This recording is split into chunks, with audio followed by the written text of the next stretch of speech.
Hello students, in today's lecture we will try to understand how plasma shields external electric fields, the mechanism which we call as the Debye shielding. So far in our understanding of basic plasma physics, we have seen how plasma tries to maintain charge neutrality by the means of oscillations. So, we have derived the characteristic frequency which we call as the plasma frequency, and the basic purpose of these oscillations is to maintain charge neutrality. So, although charged particles constitute plasma, electrons and ions, but plasma on the whole is electrically neutral. So, we have seen the charged particles or the presence of charged particles is the reason why plasma's behavior is drastically different from a neutral gas, but at the same time if you look at the overall charge concentration, it is electrically neutral, right. Now, in addition to this, so the frequency of oscillations omega p is square root of n q square by m epsilon naught. So, where n is the number of electrons, m is the mass of electrons and q is the charge of electrons, right. So, this is the plasma frequency,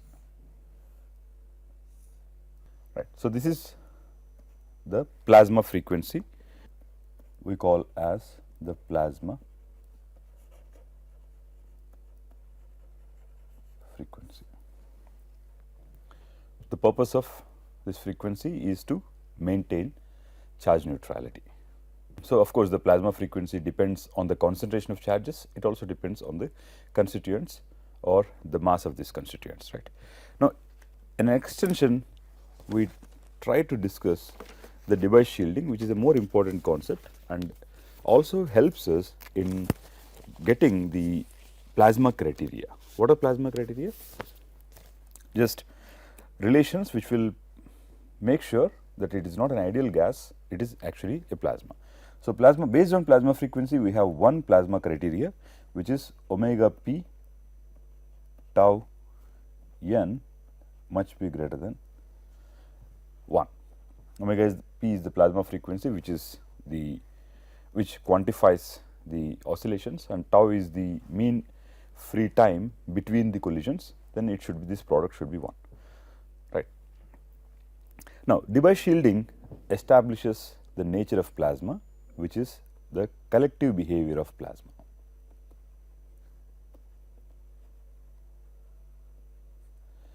What is collective behavior? So, when an electric field is subjected, this electric field's effect will not be seen everywhere inside the plasma.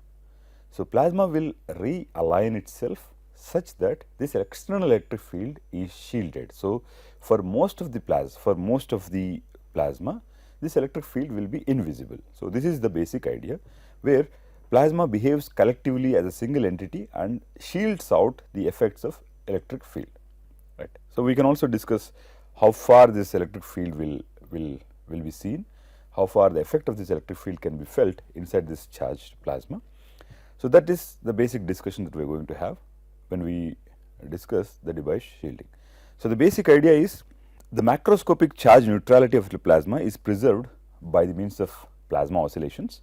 Macroscopic, overall, if you look at the entire system as it is, this charge neutrality is preserved by the means of plasma oscillations, right. And since there are no charge separation, so we have realized even if we try to separate charges, large electric fields will be set up, and the role of this electric field is to bring back the electrons which were being taken away, and in the process we get to see the oscillations, right.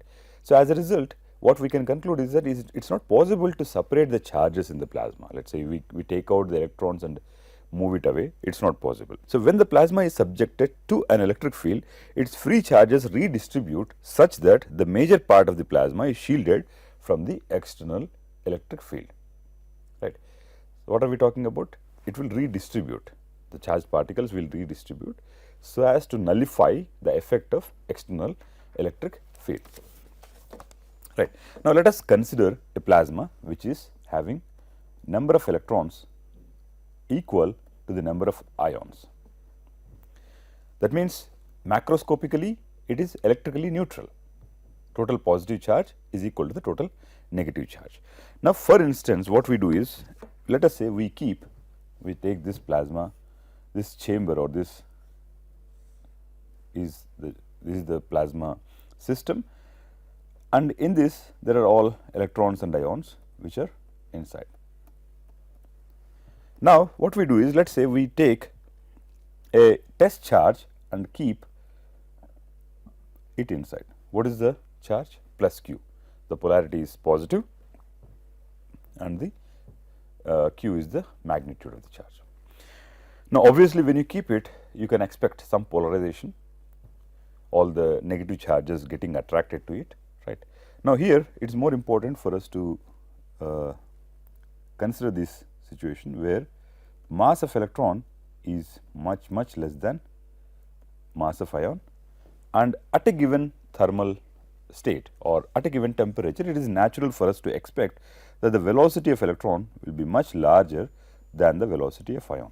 Why? Because any given temperature will only be able to give some energy to the particle, and this energy will obviously depend on the mass of the particle. Lighter the mass, larger will be the energy, or larger will be the velocity, right. So, as it is, this is the consequence. Let us say this forces this condition to be valid, and this is the initial condition in which both the charges are equal in numbers. And we also say that, just to avoid complexity, we can say that of course, number of electrons is equal to the number of ions, but ions are singly ionized. That means, there is only one positive charge per atom or per molecule. Okay, it is not multiply ionized, doubly ionized, triply ionized. We rule out all that possibility. So, effectively, even if I, let us say, if I have to force this, the charge 1.6 10 to the power of minus 19 multiplied by the number of electrons is equal to the same multiplied by the number of ions, right. So, plasma is of course existing at a particular temperature, which gives the constituents thermal velocity, right. Now, if you have this positive test charge, this will have a potential. The amount of potential that you can observe as a result of this positive test charge is simply 1 by 4 pi epsilon naught times q by r.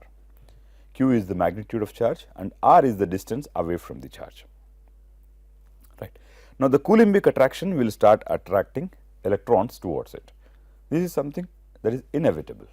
Whenever there is a positive charge, the negative electrons will obviously be attracted towards it, and according to the force, that the Coulombic force, we can say that q1 q2 by r square, right.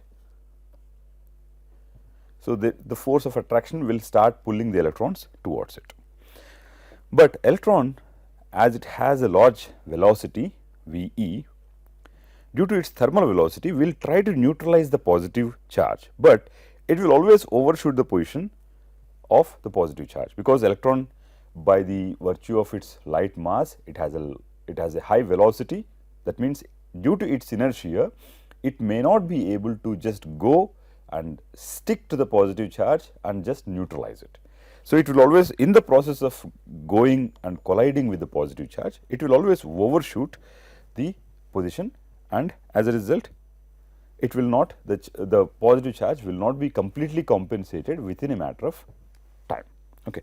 What will happen? So, the ions at the same time, we have not talked about the ions. The ions will also be influenced, but considering the fact that the ions are massive, their motion can be neglected. So, there is no disturbance in the ion concentration or ion distribution inside the plasma. So, the ions are there where they are actually, right.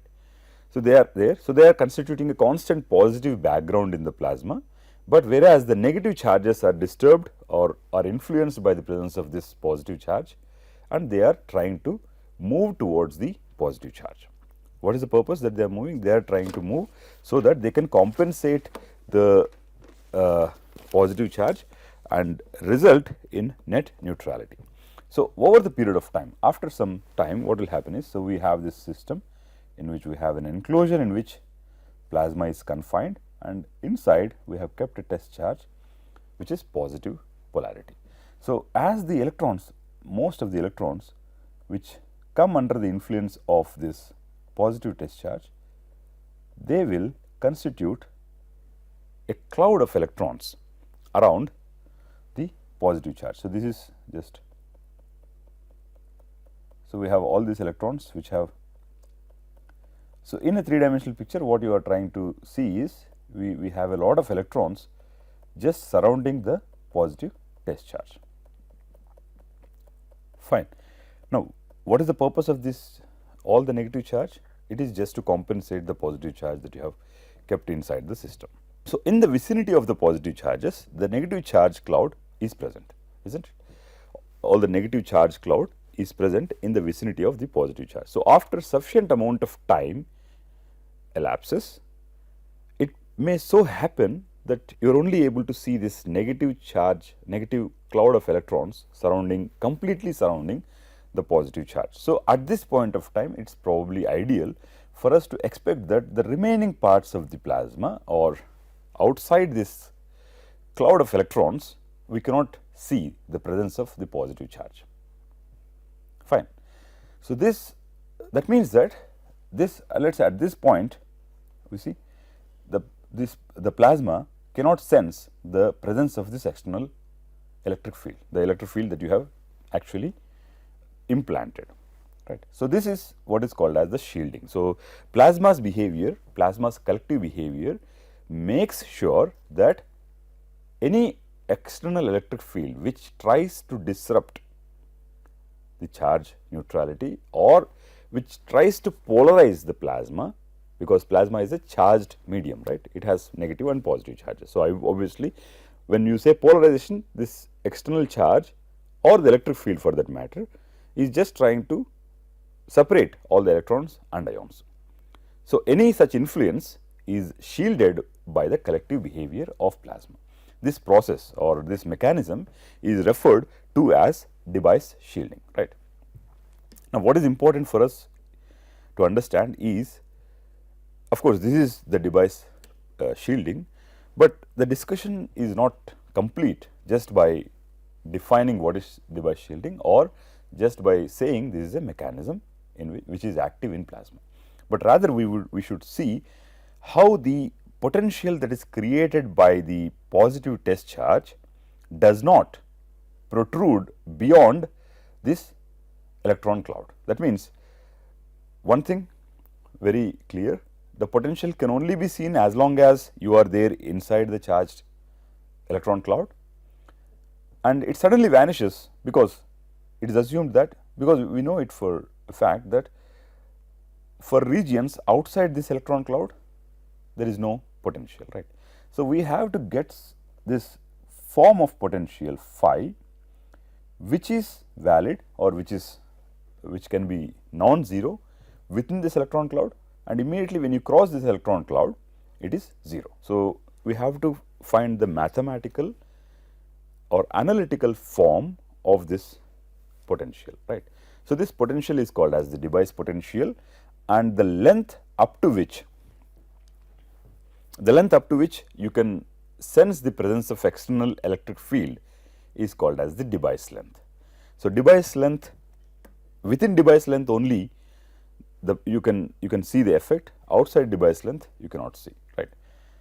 So, this characteristic length is called as the Debye length, or which is generally written like this. The symbol is lambda d, which is called as the Debye